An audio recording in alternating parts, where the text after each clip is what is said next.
On August 21, 2026, New Zealand's largest telecom provider, Spark, announced a massive corporate contraction.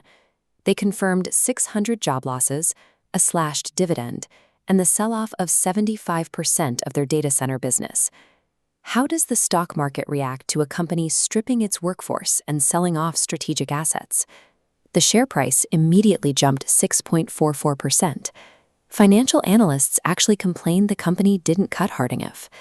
Meanwhile, the company's CEO defended a $2.2 million pay packet on live radio. Ivor Jones, the Maori Green Lantern, calls this the neoliberal playbook in action. To understand how financial reports dress up community harm as economic efficiency, we must audit this earnings report twice, first by market logic and then by Tikanga Maori. Let's start with those 600 job cuts. Market analysts largely cheered the move. Wade Gardner at Craigs Investment Partners called the earnings a good result, but he still cut his price target because the restructuring had not gone far enough. Corporate ledgers record this as a labor cost saving, but for the workforce, those 600 roles represent hundreds of households absorbing an absolute loss of income. This brings us to our first principle of a tikanga audit, mana kitanga. This is the strict obligation to protect the dignity and well-being of the people a system serves.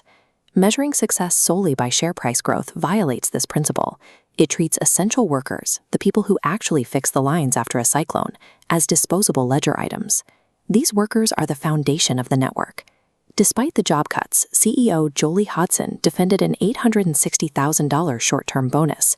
She argued her performance pay is at risk, pointing out that she received zero in previous lean years. The math exposes the flaw in that shared risk argument. The company paid out an $860,000 executive bonus.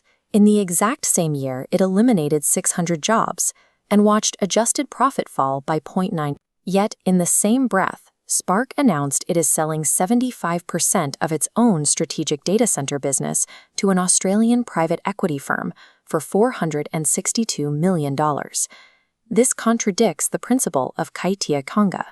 Kaitia tonga is the active responsibility to protect shared resources for future generations. Invoking those protections solely for commercial leverage fails that duty of stewardship.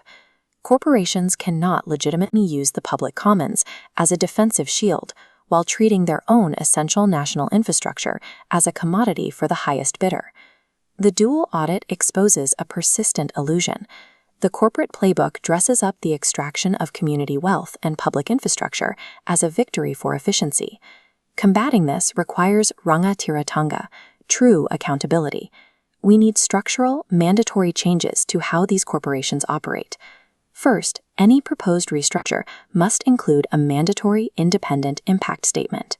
Second, executive bonuses must be explicitly barred from rewarding headcount reductions. Finally, any company seeking Crown protection for shared resources must accept strict public interest conditions on how they treat their workers and their infrastructure. We are challenging extraction disguised as strategy. To keep this light aimed at the boardrooms profiting while communities pay, support the independent truth-tellers doing the mahi, and keep demanding through accountability.